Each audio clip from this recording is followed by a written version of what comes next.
You're listening to The Pulse on AMI Audio. I'm Grant Hardy. The development of the Trico Community's Accessible Arts Center in Calgary is finally becoming a reality. The National Access Arts Center is creating North America's first accessible disability-focused arts campus along Memorial Drive in Calgary. And joining me now to share more details is Jung-Suk Ryu, the president and CEO of the National Access Arts Center. Welcome. Thanks for joining us today on The Pulse. Thanks for having me. Huge fan of AMI. Oh, thanks so much for the support, as always. And can you begin by telling us a little bit about the National Access Arts Center and your role? Sure. The National Access Arts Center, and it's a bit of a mouthful, so we call it the NAC for short. It's actually Canada's largest disability arts organization. We were initially founded in 1975 and then rebranded in 2020 following the amalgamation of 3 disability-serving arts companies in Calgary. Today, we have a wonderful community of more than 350 Canadian artists that access our programs every week across a wide range of artistic disciplines, ranging from visual arts to music to dance, theater, Indigenous programming, you name it, we likely do it. And we have a bit of an interesting challenge with our current site here in Calgary, but we also have a studio and gallery space in Toronto called the Wanley Community Arts Hub, which is located in Parkdale. So my role as their president and CEO is focused on a few things. I mean, of course, overall leadership of the organization, but as you had mentioned, this project of building the world's first accessible arts learning campus, that's a pretty big priority that's on my plate at the moment.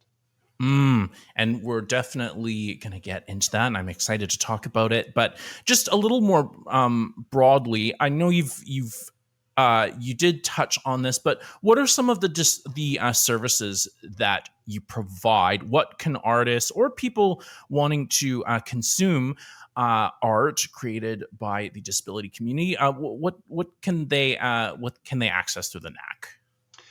The primary purpose of why we exist is we provide a space, a safe, accessible, equipped learning environment so that artists of any background, many who have not had previous exposure to a professional learning environment, can come to the NAC and begin exploring the various artistic disciplines that we offer. And our role really is to help our artists along in that journey to find their creative voice and to help them create the works that they desire to create. And so while a lot of people think that we're kind of like a school, that's kind of accurate, but also kind of not. It's really about an open-ended, community-based arts creation space that really is unmatched by any other disability arts organization on this side of the planet. As we're moving into 2025 and beyond, it really strikes me that, authentic art, and especially art that is created by diverse or marginalized people, has always been important, but is perhaps more important than ever. Can you touch on the importance of the type of services that you provide, the opportunities you provide? And I think you hit it on the head. Of course, we've just started to see the newest versions of ChatGPT being able to emulate very popular, animation series for our own advantage. And it's a reality that we're going to have to just learn to accept and adapt to. But herein lies the incredible opportunity where we have a community, of course, served at the NAC. We have almost 400 artists, but throughout the country, what is it? Nearly 1 in 5 Canadians who identify as having a disability. We do see an increased focus on what it means to be neurodivergent and why that's so important. We also do know that with an aging population, all of us at some point in time will have a disability at one point or another before we die. We see increasing prevalence of disabilities. And so why not take advantage of what's happening right now and look at what has been a marginalized community for way too long and give them an opportunity to almost direct the cultural image, the almost create that content that defines our Canadian identity. And why not have that come from what I believe is one of the most beautiful communities that populate our country today? Brilliant. And that's kind of where I was going with the gimmicky, AI art that we're seeing versus really authentic art by people who matter a lot in our society. Their perspectives matter a lot. And you said it far better than my thought process there was going. So thank you for that. Coinciding with your 50th anniversary is this announcement of what I believe is really the first of its kind accessible disability arts learning campus in Calgary. First of all, how does the occasion feel? It's it's a daunting thing to think that you're Mm. 50. Whether you're a human being, I'm not quite 50 yet, but or as an organization, there's a lot to look back on. But at the same time, there are a lot of responsibilities placed on your organization. Having the title or the distinction of being the country's oldest disability arts organization, that in and of itself comes with a set of responsibilities. I think a responsibility to absolutely demonstrate the best that we can put forward in the disability art space, demonstrate the best in terms of accessibility and universal design, the best in terms of how we provide support to our artist community, so that people can look at us and go, yeah, they deserve that to celebrate that milestone, and hopefully they'll survive for another 50 more years. Right? And so there's a huge, I mean, absolutely. We did a big kickoff and a gala event just about a month or so ago. Really exciting to see the kind of support we're getting from the community, but there is a lot more work ahead of us, and I think that being 50 means that we have to get it right. Right, and that makes sense. And in this case, I think this is a very unique opportunity here that is being created, where the Trico Communities Accessible Arts Center is blending a heritage building, so heritage with accessibility and design. Can you talk about how this is going to be accomplished and how we combine that heritage architecture there with accessible design? So just at the outset, I know it's a little bit confusing because there aren't that many Oh, organizations doing two facilities at once. So in this yes. case, Hmm. our campus is made up of, yes, the Trico Communities Accessible Arts Center. That's also a mouthful. We'll just call it the Trico Center for short. And that will house our visual arts programs. And then we are building what's right now being called the Multidisciplinary Disability and Community Arts Hub, or MDCAH project. And that is a brand new $14 million multidisciplinary learning complex. Those two buildings side by side will make up this accessible learning campus unseen in Yep. any part of the rest of the world. Now, you are hitting a bit of a nerve when we talk about the Trico Center. Okay. Because in my mind, while some elements of heritage are certainly worth celebrating, many I think are not. Yeah, I would We agree. talk about an era, whether that's the 60s, 70s, 80s. In this case, it's a building that was constructed in 1967, an era when Mm, people with disabilities were not even on people's minds, mm, right? It was mm. probably far more acceptable and perhaps even encouraged that people with disabilities simply hide away. And so we've had a bit of an open fight with the city of Calgary and the designation of this building, particularly when it came to the protection of these giant stairs that led up to this facility that was formerly the headquarters of the Scouts Canada organization in the West. And Mm. so, are there fights that are longer term? Absolutely. I don't want to elongate that fight at the Mm. detriment of us being able to relocate our organization there. And so I think the sort of happy medium in between is that we've been given permission to conceal the stairs using sort of creative architectural design, but then reorient the main entrance to the facility to face the east side of the building with an expansion off of the east end that will create a universal barrier-free entrance that allows our users to access both floors with ease, along with an elevator. And it's interesting because I think initially uh, this whole concept around accessibility, Mhm. Why would it matter was one particular comment that was given to me. We can keep the staircase and perhaps tack on an elevator at the back. There is a ramp off to the side. There's all these things that make it accessible. And for me, and this is even more so the case with our new build, design does matter. The message that we Mm. send when the most prominent feature of a building is a staircase, I don't want to be the recipient of that message if I happen to be physically challenged and not able to use those steps and being forced to either use a ramp off to the side or an elevator to the back. I want and I'm hoping that more buildings will be visible, welcome, open arms to people of all abilities, all physical and sensory disabilities, to believe that this community is truly theirs, especially when it's a public facility. And so I think we've reached a happy medium. Do I still think that there's more that can be done? And do we hope that this can be an example of what to do and what not to do when it comes to that intersection of heritage and disability? Absolutely.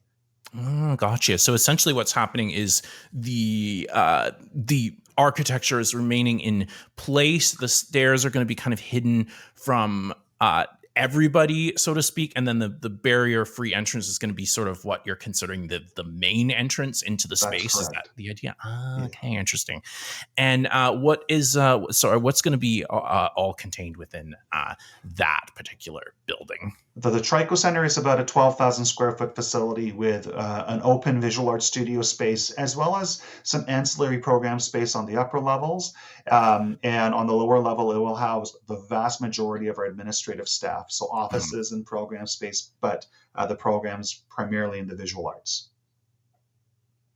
Gotcha. Okay, and that's very creative as well with the design. I must hand it to you for that. And then, as you mentioned, alongside that, we'll have a brand new building, which will be the multidisciplinary disability community arts hub. What is that going to consist of? That's a really exciting project because we don't have to deal with heritage in that respect. But this brand new facility will have a variety of sort of components to it, primarily anchored by a multi-purpose performing arts learning venue that we're calling the Inspiration Studio, an open ceiling theater environment where folks are able to further hone their abilities in dance in the theater. There's opportunities using technology to do film screenings and other kinds of sort of larger scale events. But the facility will also house a gallery and multi-purpose event space upstairs. It will feature a wellness space for sensory friendly environments and those users that require that. Additional community spaces, as well as the second location for a wonderful social enterprise in Calgary known as Little League Coffee Cafe that employs baristas and staff with developmental disabilities. And connecting the two facilities will be essentially an open public area featuring sculptures and other kinds of art installations that we hope will celebrate the contributions of artists living with disabilities. Yeah, the Lily Coffee Cafe is a super cool social enterprise. Seems like it fits very well into the space as well. Can you talk about the importance and the opportunity as it provides for inclusive and meaningful employment? I think what makes this particular partnership with Little League really interesting is that we're beginning to create a community ecosystem centered around disabilities, centered around universal design, centered around barrier free, but doing so in a way that invites the outside community in, right? And when was the last time we actually talked about that or thought about that? We've Mhm. always, as a disability community, we've always had to seek permission from others to enter into their space and ask whether it's truly accessible, whether, what are the rental rates, what are the logistics of actually Mhm. taking over their space. Here, we're actually creating a one-stop shop where somebody who's riding along the bike path in Memorial Drive, which is just parallel along the Bow River, can stop for a cup of coffee. They can go interact with some of our artists, go upstairs, see a work of an exhibition featuring works of art from the disability community, right? Be able to lounge in the outdoors in our outdoor garden areas, and see how other like-minded folks are demonstrating a real interest in the disability community by engaging in this brand new purpose-built environment. And so, it's we all, I think, talk about inclusion being really, really important, accessible design being really, really important, but we're actually taking it up a notch. I think for the first time in our country's recent history, where we're building a space that invites the others in, and that's how you actually elevate the movement to be truly inclusive in this country.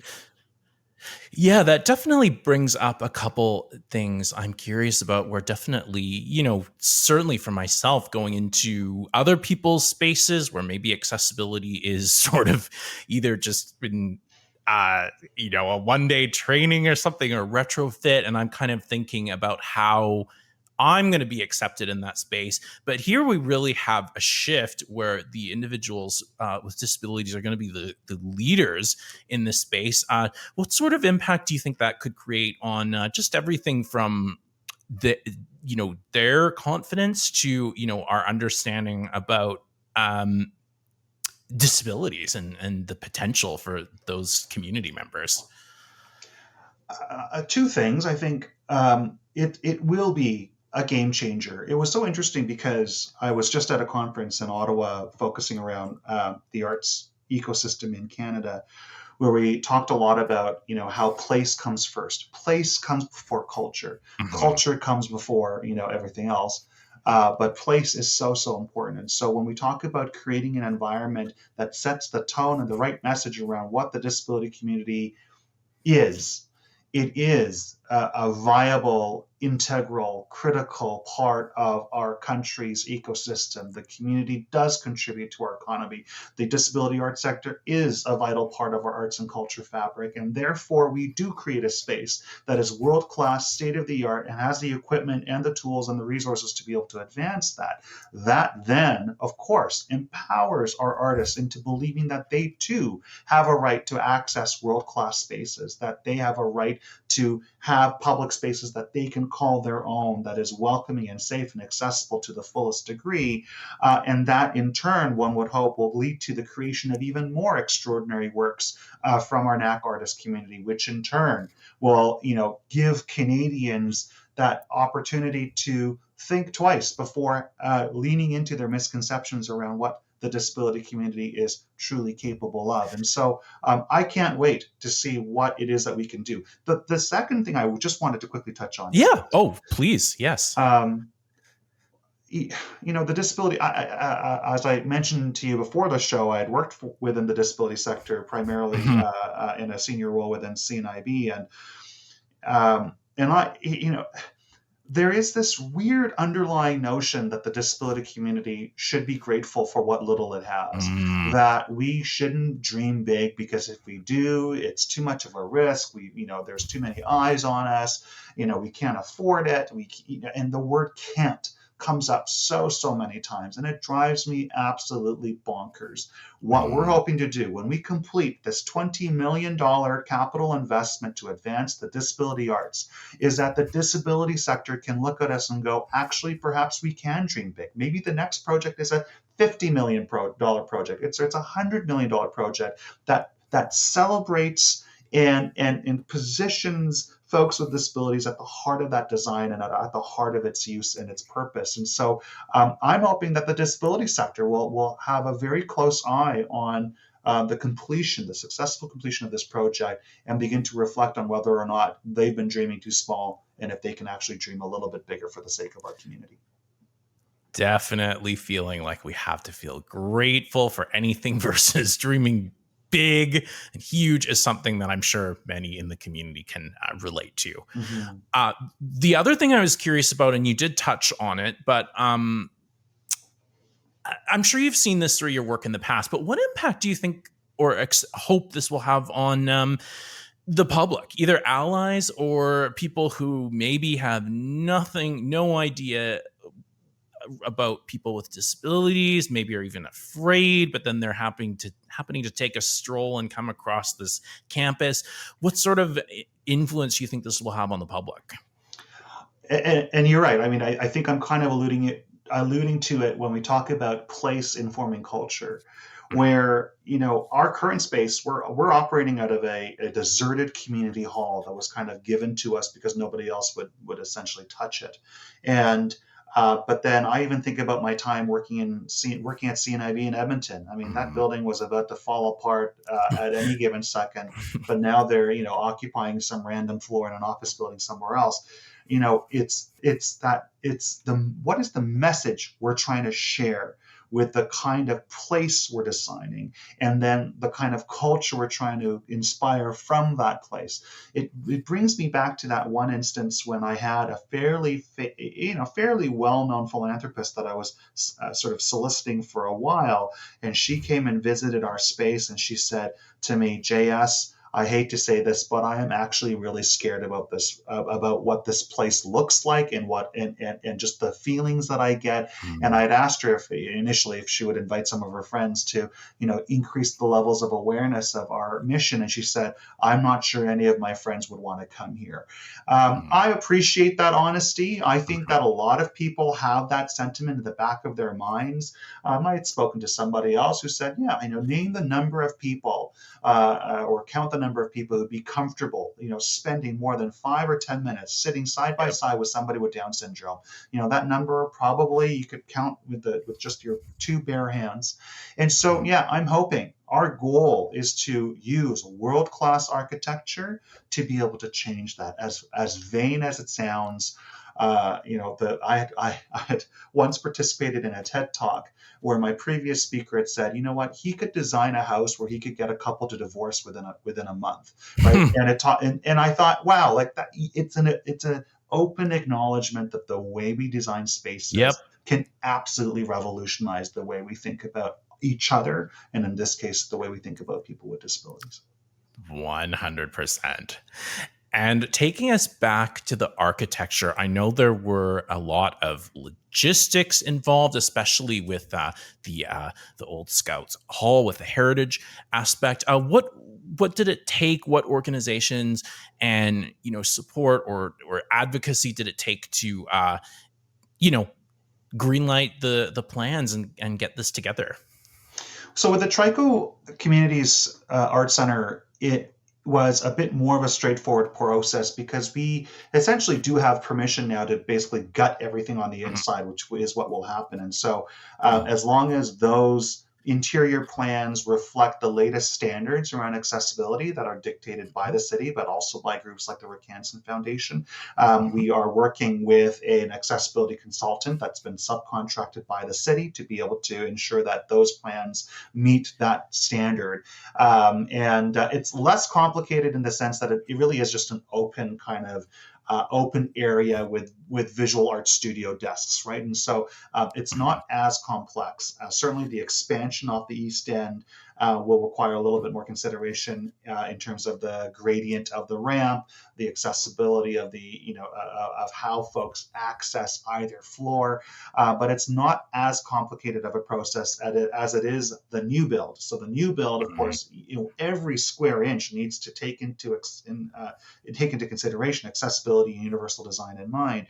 And so in that case, we were working with another accessibility consultant that we're directly working with, and his name is Sean Crump, who's an amazing contributor in this accessible design space. And what he's done, which I find incredibly genuine and so fascinating, is he's struck accessibility roundtables reflecting on as many disabilities that we can think of, from the visual impairment community to deaf and hard of hearing to all, everything in between. And those committees, those roundtables continue to dictate the direction of our architectural team to ensure that every square foot of that building is truly accessible. So a huge shout out to Dialogue, which is our main architect for the new build. But of course, even Iwanski Architecture and our Trico Communities Art Center, everybody knows if there's one thing that we cannot sacrifice on, it is that element of accessibility. I know this has been a long process for you guys, and definitely a lot of hard work. When are you anticipating that things are going to be finished and the doors are going to be opening? Any ideas about the timeline here? If all of our Mhm. processes go forward without any major hitch, we're hoping to have the facilities open by the early part of 2027. All right, that's going to be awesome.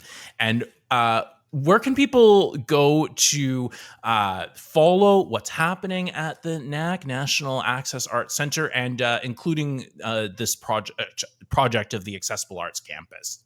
Sure. Accessarts.ca is the best place to see some of the latest updates on our capital campaign. We still have a little bit of ways to go to raise the remaining $2 million over the course of the next 2 years, but hopefully a little bit more on top of that for an endowment. So if folks are interested in contributing to our cause, accessarts.ca is the best place to learn latest updates on our programs as well as this campus development project as well. Speaking of your programs, while you're here, is there any other programming happening that you'd like to highlight? For folks in Calgary, I mean, most of our programs are in Calgary. Really encourage our folks to look at our website because aside from our visual arts programming, which does have a lengthy wait list, our non-visual Mhm. arts programs are actually quite open-ended and it invites folks both who have lived experience with a disability, but also folks who are just curious about working alongside folks with disabilities as well. So programs in music and dance and theater. There's a few programs that are up right now, learning about music creation and soundscapes. There's another element Mm. around, how do you create new music videos, right? And how do you produce new films using digital media? There are a variety of programs that are open-ended registrations for the broader public. For folks listening in Toronto, we do have an open arts space on Queen Street West in Parkdale. Look us up.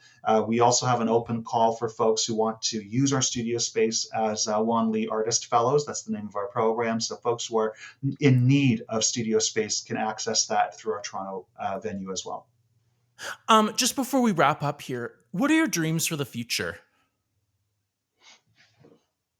I mean, that's a loaded question for sure. But my God, we have such an incredible opportunity in 2025 to do so much more for the disability community. Whether that's through tech, whether that's through inclusive design, we're learning a lot from our community. We're learning more about what neurodivergence means, and therein lies an opportunity to actually do more. And my dream is that we in Canada can be called the most accessible country in the world to live, work, and play in.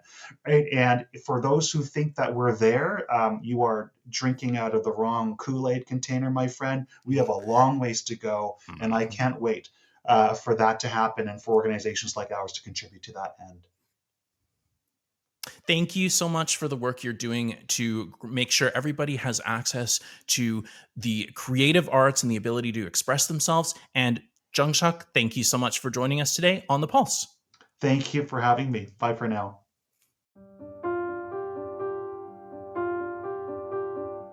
Don't forget, for more information about the National Access Arts Center, you can visit accessarts.ca. The Pulse airs on Tuesdays and Thursdays at 1 p.m. Eastern on AMI Audio. You can also catch the show on YouTube or wherever you get your podcasts. I'm Grant Hardy. Thanks for listening.